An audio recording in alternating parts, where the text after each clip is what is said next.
অনু তুমি ইয়াতে আছা তোমাক অথনিৰ পৰা ক'ত ক'ত যে বিচৰা নাই মই ৰাতিপুৱাৰ পৰা একো খোৱা নাই কিবা এটা খাবলৈ আহিছিলোঁ কিন্তু খাবলৈচোন মনেই যোৱা নাই কি হৈছে সদায় ৰঙীন হৈ ফুলি থকা ফুলপাহি আজিচোন মৰহি আছে পচোৱা বতাহজাকত উৰি ফুৰা ভাল পোৱা মোৰ চিটপখিলিজনী আজি কিয় ইমান সিমেকি আছে ৰঙীন ফুল এপাহোচোন কেতিয়াবা নহয় কেতিয়াবা মৰহি যায় মৰহা ফুল এপাহে যদি মৰমৰ পানী দুটোপাল পায় সি আকৌ পুনৰ জীৱন ঘূৰাই পায় আকৌ ৰঙীন হৈ পৰে নাই অ' একো হোৱা নাই জানা স্পন্দন কেতিয়াবা বৰকৈ মনত পৰে সেই আগৰ দিনবোৰলৈ ঘূৰি যাবলৈ এই হাত ধৰি সেই স্কুললৈ যোৱা তুমি যে পিছফালে বহি মোৰ চুলিকোছাৰ ৰঙা ফিটাডালৰ গাঁঠিটো খুলি দিয়া আৰু যে মই খঙত তোমাক পিটিবলৈ দৌৰাই ফুৰাইছিলোঁ এই ৰ'দত ৰঙা পৰি যোৱা তোমাৰ গাল দুখন দেখি মই ৰৈ থকা ভাবিলে কিবা এটা ভাল লাগি যায় অনু এতিয়া সেই আৱেগবোৰ শুকাই গৈছে মোৰ বুকুৰ গভীৰতাত সোমাই আছে এক ধৰণৰ বিচ্ছিন্নতা যিয়ে স্বাভাৱিকতে আমাৰ সম্পৰ্কৰ লগতে সপোনবোৰো আক্ৰান্ত কৰিছে অনুৰাধা মই ভালকৈ বুজি পোৱা নাই তথাপিও এটা কথাই ক'ম তোমাৰ দুখবোৰ হয়তো বুজিব নোৱাৰিম ভালকৈ কিন্তু মই তোমাৰ সুখ দুখ সকলোতে লগত থাকিম অঁ ব'লা এতিয়া ক্লাছলৈ যাওঁ নহবা দেৰি হ'ব ব'লা ব'লা নহ'লে আকৌ সেইজনে ক্লাছৰ পৰা আমাক উলিয়াই দিব ব'লা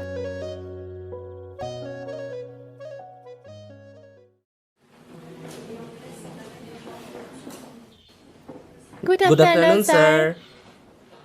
বহা বহা প্লিজ সিট ডাউন আজি আমি এগৰাকী বিখ্যাত লেখিকাৰ বিষয়ে পঢ়িম তেওঁৰ নাম হৈছে কমলা দাস তেওঁৰ এটা বিখ্যাত কবিতা মাই মাদাৰ এট 66 এই বিষয়ে আমি আলোচনা কৰিম driving from my mother parents home last Friday morning to কাচিন last Friday morning my mother was sitting beside me ইয়াতে লেখিকাই কৈছে যে তেওঁ তেওঁৰ মাতৃৰ সৈতে ৰাতিপুৱাতে ঘৰৰ পৰা কাচিনলৈ গৈ আছিল সেইদিনা আছিল শুক্ৰবাৰ এই অনু কি হৈছে তোমাৰ কিয় কান্দি আছা অথনিও নকলা এতিয়া কিন্তু ক'বই লাগিব আৰে কোৱা না কি হৈছে তোমালোকৰ এইখন গোটৰ মিটিং বুলি ভাবিছা নেকি নহয় মানে ছাৰ তোমালোকে এতিয়া কেঁচুৱা হৈ থকা নাই ছাৰ আমি মাত্ৰ চুপ একদম চুপ what do you think of yourself মই কিবা এটা কৈ আছিলোঁ ভালকৈ শুনি ভালকৈ বুজি ল'বলৈ তোমালোকৰ সময় নাই so' get out my class leave just leave the class ঐ মোলৈ কি চাই আছা শুনা নাই মই কি কৈ আছোঁ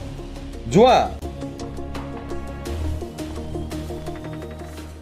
বাৰু মই কি কৈ আছিলোঁ তোমালোকক ছাৰ ফাৰ্ষ্ট ষ্টেঞ্জাৰটো আছিলে ৰাইট মই তোমালোকক কৈ আছিলোঁ যে মই এগৰাকী বিখ্যাত লেখিকাৰ বিষয়ে তোমালোকক আজি ক'ম তেখেতৰ নাম হৈছে কমলা দাস তেখেতৰ এটা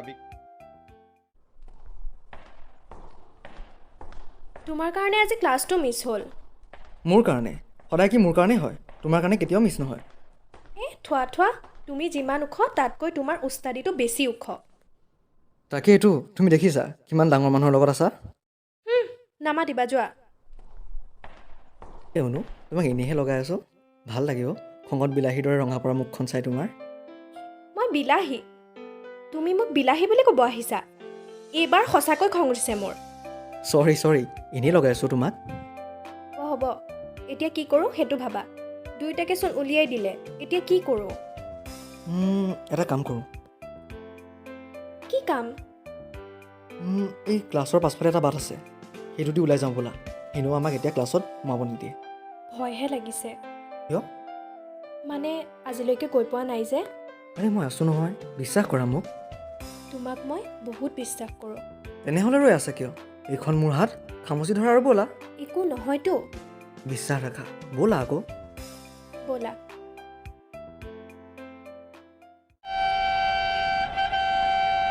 ঐ অনু ৰৈ আছা কিয় আহা আকৌ বাছ এৰিব এতিয়া শুনাচোন স্পন্দন আজি বাছত নাযাওঁ নেকি নামি আহা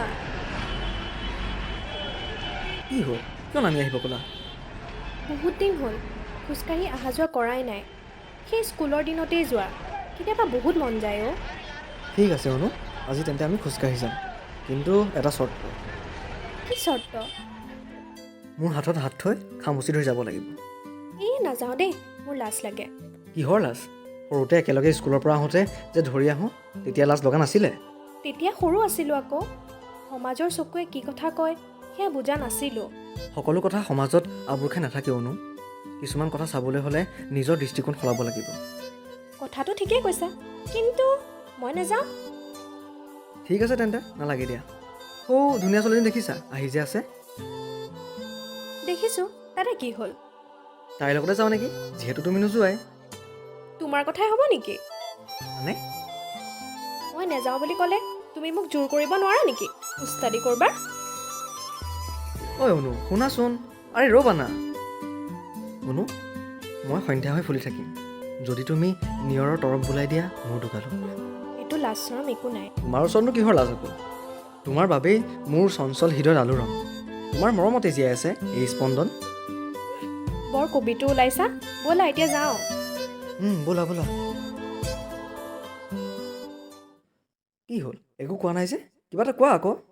স্পন্দন, বিশেষ ব্যক্তিয়ে কৈছিল, কাকো ইমপ্ৰেছ কৰিবলৈ কাম নকৰিবা, নিজক এক্সপ্ৰেছ কৰিবলৈ কাম কৰা। কামটো কিমান দামী সেইটো নাচাবা, কামটো কৰি তুমি কিমান সুখী সেইটো চাবা। নিজৰ পৃথিৱীখনক কিমান ৰঙীন কৰিব পাৰিছা সেইটো গুৰুত্ব দিয়া। আজিকালি সমাজৰ চকুত দামী চাকৰি কৰা আৰু অজস্ৰ সা সম্পত্তিৰ মালিকজনক বেছি সন্মান দিয়া হয়। সেই মালিকজনে যদি কয় সূৰ্য পশ্চিম ফালে উদয় হয়, সমাজৰ চকুত সেইটোৱেই সঁচা হয়। কিন্তু কি জানা, অজস্ৰ সা সম্পত্তি থকা বা দামী চাকৰি এটা থাকিলে মানুহৰ জীৱনটো সম্পূৰ্ণ হৈ নাযায় অনুৰাধা, যদি তাত মৰম, বিশ্বাস আৰু শ্ৰদ্ধা নাথাকে। এইবোৰ সকলো মানুহৰ ভাগ্যত নাথাকে অনুৰাধা। কোনোবাজন অজস্ৰ সম্পত্তিৰ মালিক, কিন্তু তেওঁৰ জীৱনত সুখ নাথাকে। কিছুমানৰ আকৌ যিমান আছে তাক লৈ সুখী হয়। কিন্তু তোমাক ভাল পাবলৈ, তোমাৰ যত্ন ল'বলৈ মই আছোঁ। মাত্ৰ তুমি তোমাৰ লক্ষ্যক সাধনা কৰা, আগুৱাই যোৱা অনুৰাধা। তোমাৰ যুদ্ধত সাৰথী ৰূপে মই সদায় থাকিম। মই বুজি পাইছোঁ স্পন্দন, কিন্তু কোনো কিন্তু চিন্তু নাই। তোমাৰ সুখ দুখ সকলোতে মোক বিচাৰি পাবা। কিন্তু সমাজত দেখুৱাবলৈ তুমি তোমাৰ লক্ষ্য প্ৰাপ্তি নকৰিবা। তুমি তোমাৰ প্ৰতিভাৰ ওপৰত বিশ্বাস ৰাখি সপোন সফল কৰা, আৰু মোক দিয়া প্ৰমিছটো পূৰণ কৰা। কি প্ৰমিছ? কিয় পাহৰিলা? তুমি এজন বিখ্যাত ডাক্তৰ হ'ম বুলি মোক প্ৰমিছ কৰা নাছিলা?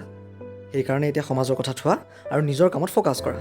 এনেকৈ নহওক, মই মোৰ সপোন পূৰণ কৰিমেই। কিন্তু তুমি ভৱিষ্যতলৈও মোৰ লগত এনেদৰেই থাকিবানে স্পন্দন? অনুৰাধা, আমাৰ সম্পৰ্ক সেই ফাগুনৰ দৰে নহয়ও, যিয়ে গছৰ সেই লগৰী হৈ থকা পাতকেইটা সৰাই দিয়ে। আমাৰ সম্পৰ্ক বসন্তৰ দৰে, যি মৰহি থকা সকলোকে মৰম আৰু ভালপোৱাৰ দুটোপাল পানী পেলাই পুনৰ জি তোলে, সকলোকে ৰঙীন কৰি তোলে। বা, এনেই দেখোন ৰোমেণ্টিক কথা নোকোৱাই। আজি কিবা স্পেচিয়েল আছে নেকি? নকওঁ।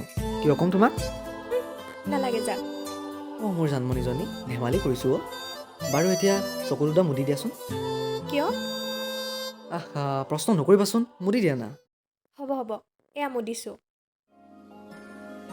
Happy birthday princess, I love you. এইটো লোৱা। এইটো দেখোন ঘড়ী, ইমান ধুনীয়া। অনুৰাধা, আজিৰ পৰা তোমাৰ প্ৰতিটো সময়তে মোক বিচাৰি পাবা। কেতিয়াবা যদি অকলশৰীয়া অনুভৱ কৰা, তেতিয়া এই ঘড়ীটোলৈ চাই দিবা।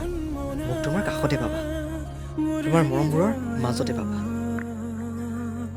এতিয়া ব'লা, গৈ থাকোঁ।